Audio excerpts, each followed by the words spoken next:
தேவனுக்கே மகிமை உண்டாவதாக. இந்த புதிய நாளிலும் கர்த்தர் நமக்கு தரும் ஆறுதலின் மன்னா. பிரச்சனைகளும் போராட்டங்களும் வெள்ளம் போல உங்களை சூழ்ந்திருக்கும் போது உங்களை தூக்கிவிட போகிற ஒரு உன்னதமான சத்தியத்தை இன்று வேதாகமத்திலிருந்து தியானிக்க போகிறோம். உயரத்திலிருந்து அவர் கை நீட்டி என்னை பிடித்தது, ஜலப்பிரவாகத்தில் இருக்கிற என்னை தூக்கி விட்டார். 2 சாமுவேல் 22:17. பழைய ஏற்பாட்டில் இடம்பெற்றுள்ள இந்த உன்னதமான வார்த்தைகளை அருளியவர் தேவனுடைய மனுஷனாகிய தாவீது. சவுல் ராஜா தன் உயிரை பறிக்க தேடிய போதும், சத்துருக்கள் வெள்ளம் போல தன்னை சூழ்ந்த போதும் தாவீது மரண இருளின் பள்ளத்தாக்குகளை கடந்து போனார். தன் சொந்த பலத்தால் அந்த பேராபத்துகளில் இருந்து தப்பிக்க முடியாது என்பதை அவர் நன்றாக அறிந்திருந்தார்.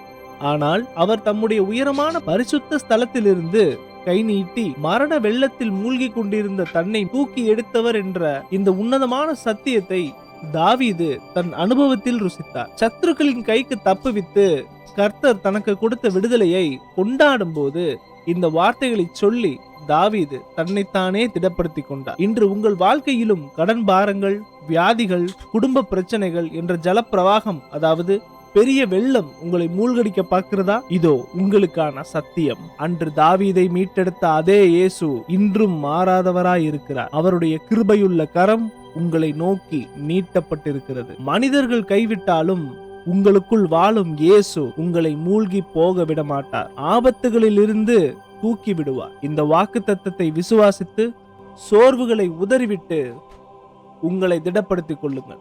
அவருடைய தெய்வீக சமாதானம் உங்கள் இருதயங்களை ஆளுகை செய்யட்டும். இந்த புதிய நாளுக்காக ஜெபிப்போமா? எங்களை நேசிக்கும் அன்பின் பரலோக தகப்பனே, இந்த வாக்குத்தத்த வசனத்திற்காக உமக்கு ஸ்தோத்திரம். இதோ சோதனைகள் மற்றும் சோதனைகளின் வெள்ளத்தில் மூழ்கி கொண்டிருப்பது போல பாரத்தோடு இந்த வீடியோவை பார்த்து கொண்டிருக்கிற உம்முடைய பிள்ளைகள் ஒவ்வொருவரையும் உம்முடைய கரங்களில் ஒப்புக் கொடுக்கிறேன் அப்பா. உம்முடைய வல்லமையான கரத்தை உயரத்திலிருந்து நீட்டி இவர்களை பிடித்து உயர்த்துங்கப்பா. எல்லா போராட்டங்களில் இருந்தும் விடுதலைகளை இப்பொழுதே கட்டளையிடுங்க ஆண்டவரே. உம்முடைய தெய்வீக சமாதானத்தினால இவர்களை திடப்படுத்துங்கப்பா.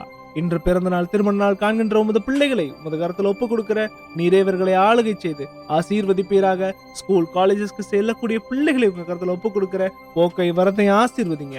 தேவைகளுக்காக ஜெபிக்கிறவர்களுக்காக நான் ஜெபிக்கிறேன்.